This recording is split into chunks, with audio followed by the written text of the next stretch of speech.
You think the Washington Commanders are just another team, struggling to find their footing in a new era? That their recent name change erased decades of NFL history, leaving only a bland, modern placeholder? Think again. This isn't a story of a struggling franchise finding its way, it's the bewildering, jaw-dropping saga of a once unrivaled football empire that soared to untouchable heights, only to descend into a vortex of controversy, chaos, and a gut-wrenching betrayal of its own legendary legacy. Get ready, because what you think you know about Washington football is about to be utterly shattered. Before the glitz, before the glory, before the very name, Commanders, was even a whisper, this franchise was forging its destiny in an entirely different city. Imagine, for a moment, the bustling streets of 1930s Boston, the birthplace of this NFL giant. It was here, as the Boston Braves, that the team took its first shaky steps, a fledgling enterprise in a league still finding its footing. And here's a mind-blowing nugget of history that rewrites the legends. Before they even landed in D.C., this franchise, originally the Boston Braves, was offered to Vince Lombardi for purchase in 1937, a full 30 years before he would coach his iconic Packers to their first Super Bowl title. Can you even fathom a world where Lombardi, the architect of Green Bay's dynasty, might have led this team instead? The implications are staggering. But destiny, as it often does, had other plans. The team soon moved to Washington, shedding its Braves moniker for a name that would, for decades, evoke a complicated mix of fierce pride and passionate debate. They quickly found a home in the heart of the capital, and with it, a fan base that would become synonymous with unwavering devotion. From the roaring stands of Griffith Stadium to the iconic RFK, Washington football became more than just a team, it was a cultural institution, a Sunday ritual, a pulse-pounding force that mirrored the very spirit of its city. Those early years were a crucible, forging the steel of a franchise that would one day conquer the NFL.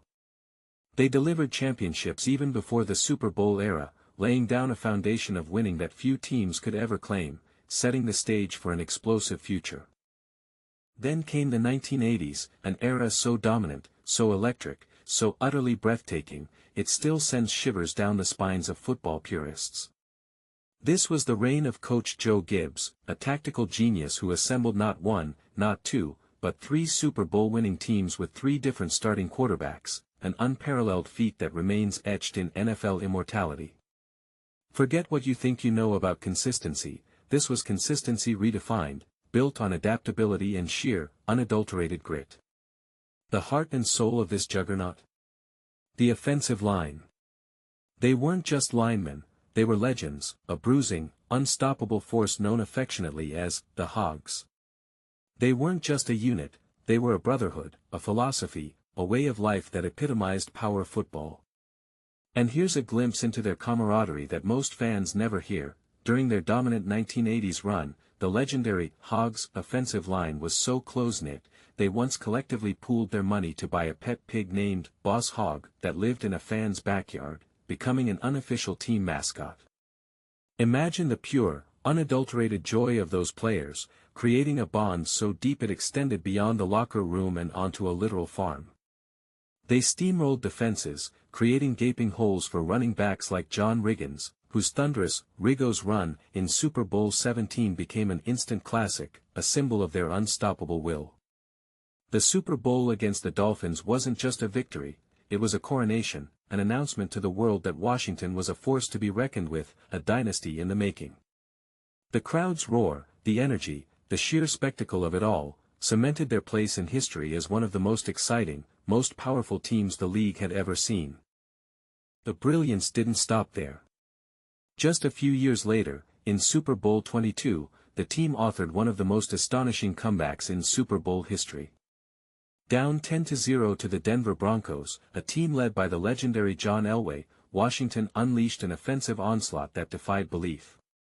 Quarterback Doug Williams, making history as the first African-American starting quarterback in a Super Bowl, threw for 4 touchdowns in the second quarter alone, a performance so electrifying, so utterly dominant, it transformed the game into an instant rout. It wasn't just a win, it was a statement, a testament to the team's relentless spirit and willingness to push boundaries. Every pass, every run, every tackle was executed with a precision and ferocity that left opponents reeling. The cheers from the fans echoed across the nation, celebrating not just a victory, but a moment of profound cultural significance. And then, in Super Bowl 26, they did it again, this time with Mark Rippon under center, delivering a masterful performance against the Buffalo Bills' high-powered offense. That team was a symphony of perfectly executed football, a stifling defense, a relentless running game, and an opportunistic passing attack.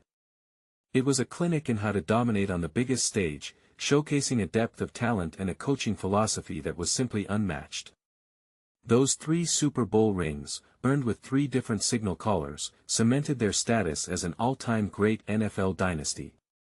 Fierce rivalries with the Dallas Cowboys, New York Giants, and Philadelphia Eagles took on epic proportions, each game a brutal, captivating battle for NFC East supremacy. The intensity, the passion, the sheer will to win in those matchups was palpable, creating memories that still fuel bar debates and family gatherings decades later. The golden years weren't just about winning, they were about a culture of excellence, a burning desire to be the best, and a profound connection between the team and its roaring, devoted fanbase. But even the most glorious empires face shifts in the sands of time. The post-Gibbs era, while punctuated by moments of brilliance, proved increasingly challenging. The landscape of the NFL evolved, and the team struggled to recapture the consistent magic of their golden age. More significantly, the very name that had for so long been a rallying cry began to stir a different kind of conversation, a national dialogue about representation, respect, and the weight of history. The pressure mounted, the voices grew louder, and eventually, the inevitable decision was made to change the controversial name. This wasn't just a branding exercise, it was a profound, deeply complex reinvention, tearing at the fabric of an identity that had been woven into the city's soul for generations. And here's a fascinating, almost bewildering detail that reveals the sheer scope of this unprecedented transformation. The franchise's eventual transition from Redskins to football team was so abrupt and internally chaotic that for nearly 2 years, team merchandise and stadium branding often featured a generic W or remained blank, symbolizing an identity in limbo. Imagine a major NFL franchise, playing on Sunday, with a uniform that simply said Washington or even just a letter.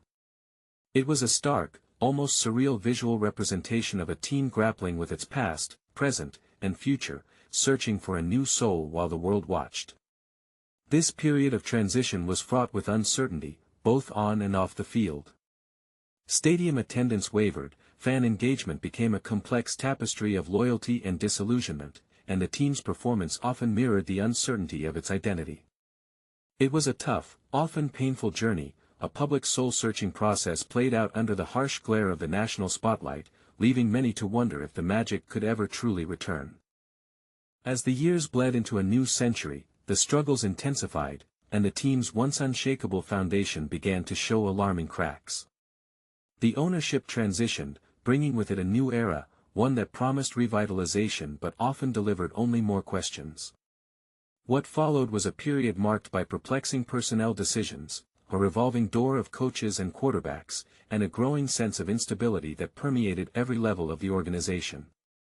The gleaming Super Bowl trophies in the lobby began to feel less like symbols of current power and more like relics of a distant, almost mythological past. FedEx Field, once a marvel of modern sports architecture, started to show its age, with infrastructure issues and declining fan amenities becoming increasingly noticeable. The passionate fanbase, while still fiercely loyal, found their faith tested again and again, enduring season after season of dashed hopes and unfulfilled potential. The on-field struggles were frustrating, yes, but they seemed to be symptoms of a deeper, more pervasive malaise. It was as if the very spirit of the franchise, once so vibrant and indomitable, was slowly being drained, replaced by an unsettling sense of drift. Whispers began to circulate, then grow louder, painting a picture not just of a team losing games, but of an organization losing its way, losing its integrity, and losing the trust of the very people it was meant to serve. The reinvention that began with a name change started to feel less like a phoenix rising from ashes and more like a slow, agonizing unraveling, a dismantling of something once sacred from the inside out. And then, the shocking truth began to emerge, ripping through the veneer of professional sports and exposing a reality so utterly repugnant, so profoundly disturbing, it made the on-field losses feel utterly trivial. The triumphant legacy, the Super Bowl rings, the Hogs mythology, all of it suddenly seemed to exist in a different dimension from the grotesque revelations that began to surface about the team's internal operations. What was unveiled was a workplace culture allegedly rife with systemic sexual harassment, intimidation, and financial impropriety that reportedly spanned years, creating an environment described by former employees as toxic beyond belief. Allegations of gross misconduct, of a deeply unsettling power dynamic, of an alleged disregard for basic human decency, began to cascade, painting a picture of an organization that had, for far too long, operated with impunity in the shadows. The very heart of the franchise, the administrative engine meant to support its public image of greatness, was allegedly a festering wound, a repulsive contrast to the clean, heroic images of its gridiron warriors. This wasn't just mismanagement, this was a shocking breach of trust, a deep, pervasive rot that allegedly corroded the institution from within. The investigations, the fines, the public shaming, it all felt like pulling back a curtain to reveal not just a few cobwebs, but an entire, squirming infestation. It was disgusting, profoundly upsetting, to realize that a team built on the shoulders of giants, a franchise that once commanded the awe and respect of the entire league, could allegedly harbor such a vile underbelly. The passion of the fanbase, the sacrifices of the players, the sheer joy of the Super Bowl victories, it all seemed, for a horrifying moment, tainted by the stench of scandal. The true gross-out wasn't just the individual acts, but the sheer, overwhelming volume of the alleged malfeasance, the apparent lack of accountability, and the chilling realization that this alleged systemic toxicity had been allowed to persist, festering beneath the surface of a beloved American institution for an astonishingly long time, staining everything it touched. So, from legendary triumphs with a pet pig mascot and 3 Super Bowl winning QBs to a bewildering saga of identity crises and a workplace culture allegedly so abhorrent it cast a shadow over an entire legacy, the Washington Commanders' journey is far from over. It's a testament to the resilience of a fan base and the enduring power of a sport, but it's also a stark, gut-wrenching reminder, the echo of glory rings hollow when its foundations are allegedly built on the grotesque.